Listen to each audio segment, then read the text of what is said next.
Salem witch trial. Christian ignorance, fear, and intolerance erupted in the shameful Salem witch trials. The name of this New England town has become synonymous with witches, but how much do you know about what really happened? Welcome to Ms. Mojo, and today we're counting down the 5 most shocking facts about the Salem witch trials. Here, we're going to attempt to shed some more light on a dark year in America's history. Salem witches are heroic examples of individualism and nonconformity. Number 5. A fungus was to blame. In the early spring of 1692, panic struck after 2 young girls began suffering hallucinations. The local doctor concluded witchcraft was to blame. The ensuing witch hunt became legendary. So what happened? It seemed to be spontaneous madness. But in the 1970s, Linda Caporal of UC Santa Barbara made a brilliant discovery when she linked the afflicted victim's symptoms to ergot poisoning. This fungus infects rye, and a byproduct of the infection is ergotamine, basically LSD. The excessive rain of the previous summer provided perfect conditions for the fungus to grow. The affected grain has been harvested in the autumn and eaten the following spring. Not witchcraft, just a very bad trip. One more, that's up. Number 4. Children made the most accusations. Father showed me the tracks. It was a witch. Aye. After 2 girls, Elizabeth Parris and Abigail Williams, took to their initial fits, many other young girls claimed to have been bewitched.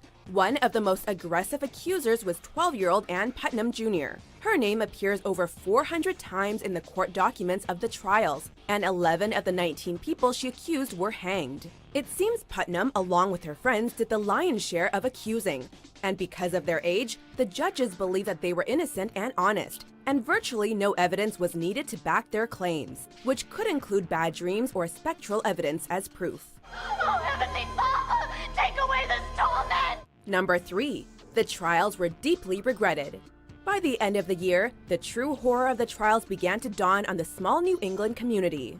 It seemed impossible to go back to normal. The shame of the murders haunted the town for years, taking more than just a psychological toll. Because the town had spent the summer engrossed in wild proceedings, harvest work had not been completed. There was less food, and their economy took a major hit. Believing that they were being punished by God, in January 1697, the Massachusetts General Court ordered a day of fasting, and the 12 jurors signed a declaration of regret, asking forgiveness. In 1706, a repentant Ann Putnam finally confessed to lying. A girl answered a math problem.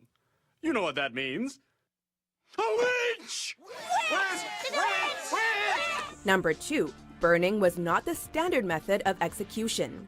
Tell me, what do you do with witches? Actually, Sir Bedivere, in Salem, those executed for witchcraft were all hanged, with the exception of the last man, Giles Corey. Refusing to enter a plea of guilty or not guilty, the court ordered him to be crushed with stones, a form of torture to extract a plea. The crushing took place in a field beside the courthouse. It lasted 2 days. When asked again for this plea a last time, he responded, Ma, wait! And died. The gruesome death of the old man is said to be the shock that jolted the town out of its mania, and the trials were suspended thereafter. Number 1. Not only women were accused. He's a witch! Get him! No, I'm not a witch. I'm a student of human character. When most people think of a witch these days, they often think of women, old or young. But back in 1692, anyone could be accused of witchcraft, even animals. While the majority of those murdered were women, of the 19 convicted and hanged, 3 were men. John Willard, Samuel Wardwell, and John Proctor were all convicted of witchcraft and hanged. Another, Giles Corey, as previously noted, gave no plea and was crushed to death. Many other men and women were accused, but some escaped, evaded arrest, or died in prison awaiting trial. So as with both the Crusades and the Inquisition, we see that the Salem witch trials were a mixed bag as well. And so there were some very shameful things that went on, as well as with the Crusades and the Inquisition, that I believe the Christians need to own. And the interesting things at the time is that these Christians in Salem actually did do that. That they repented. They realized that what they'd done was wrong. So what they were doing was not justified by any biblical doctrine. Here's, again, what would Jesus do? Well, not this. It was a fairly small, isolated example. People repented, and biblical Christianity is not represented by this. So it brought a number of questions to my mind that are similar. The Salem community was largely Christian. Okay? So how were the trials motivated by positive biblical ideas? Because I think there were some. But what non-Christian ideas were dominant? And what parallel modern examples come to mind? How are they similar to Salem? Okay, so one positive biblical idea would be taking the unseen spiritual world seriously. Demonic forces are real. People were just making accusations if they didn't like the person. That one young girl made an accusation because she was living with a family and she liked the husband. So she accused the wife of being a witch.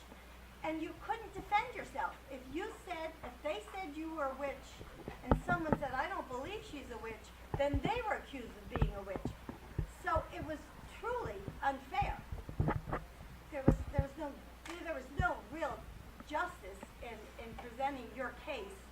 If someone accused you of being a witch, you were condemned as a witch. So conviction by accusation. Yeah. Yeah, that's one of the things that I wrote down as I was reflecting on this. So, irrational fears justified by superstition. Children are innocent, and their testimony is worthy. So, if you're a child, they said, well, automatically, they have to be telling the truth. An accusation is sufficient. You don't need evidence, just the mere accusation. God speaks through trial by ordeal. So, yeah, a lot of bad things are going on that weren't biblical, and these are among them. So, next question is, are there any modern examples of this kind of thinking that we see going on? So here's some ideas, which we see trial by accusation, I think is what you were mentioning. Certain witnesses are assumed to always be credible, so always believe the victim. If you claim to be a victim, you're always to be believed. Misrepresenting opposing views or somebody who disagrees with you. I see this a lot. Misrepresenting what somebody is saying.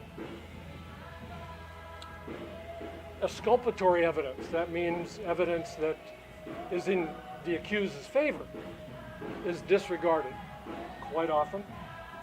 Mob incitement, intense social pressure to convict. I think we see this kind of thing going on today. Okay. That seems to fit a lot of these. Well, what I'm hoping is that we as followers of Christ take ownership where it's appropriate for things done in the name of Christ that are not biblical and are not consistent with his disciples. And also to be on the lookout for the temptations that we have to do these kind of things. You know, just because some things happened in the past that we condemn and say, well, that's not right, doesn't mean that we're immune from that same type of thinking nowadays too. And I believe that we see it from time to time. We pay attention. The most encouraging thing to me about learning more about the Salem witch trials was the fact that this group of Christians owned up to their sin. They said, we were wrong. We were terribly wrong. And they established a day of fasting and prayer to deal with that. And that, I think, should be a good example for the rest of us.